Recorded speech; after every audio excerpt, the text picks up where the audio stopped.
আগুন প্রেরণ করা হবে এবং ধোঁয়া প্রেরণ করা হবে। এটি একটি কিয়ামতের পূর্ব লক্ষণ।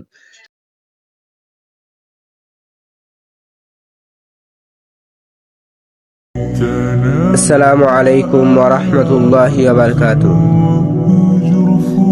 আলহামদুলিল্লাহ, সমস্ত প্রশংসা আল্লাহ তাআলার, যিনি আমাদেরকে এই দুনিয়াতে সুস্থভাবে চলার তৌফিক দান করেছেন। আলহামদুলিল্লাহ, দরুদ ও সালাম মহানবী হযরত মুহাম্মদ সাল্লাল্লাহু আলাইহি ওয়াসাল্লামের। আল্লাহুম্মা সাল্লি আলাইহি আল্লাহুম্মা বারিক আলাইহি। সম্মানিত উপস্থিতি, একটা সংবাদ প্রকাশ হয়েছে যে স্পেনের পাহাড়ি এলাকায় দাবানল অর্থাৎ আগুন, পুরো জঙ্গল, পুরো বন আগুনে পুড়ে ছারখার হয়ে যাচ্ছে। দাবানল, নিচ থেকে আগুন উঠে পুরো বন জঙ্গল, স্পেনের অর্ধেক বেশিরভাগ স্থানে পুড়িয়ে ফেলতেছে। এই যে বিষয়টা, এটা কাকতালীয় বিষয় না, এটা কিয়ামতের পূর্বের একটা লক্ষণ।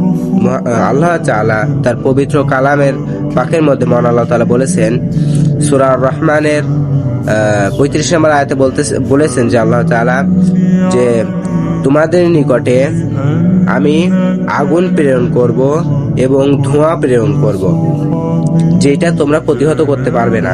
দেখা যাচ্ছে যে এই যে স্পেনের যে দাবানল আগুন জ্বলতেছে, কত টাকা খরচ করে কত মানুষ তাতে শ্রম দিচ্ছে, পানি দিচ্ছে, তাও সেই আগুন নিরাময় করতে পারতেছে না। আল্লাহ তাআলা বলেছেন, ইউরসালু আলাইকুম মা শুআতুন ওয়া নুহাসুন ফালা তানতাসিরান।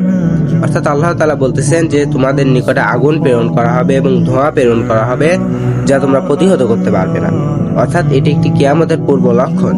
তাই আমাদেরকে আমাদের জীবনটাকে শুধরাতে হবে, আমরা যেন আল্লাহর দ্বীনের পথে থাকতে পারি।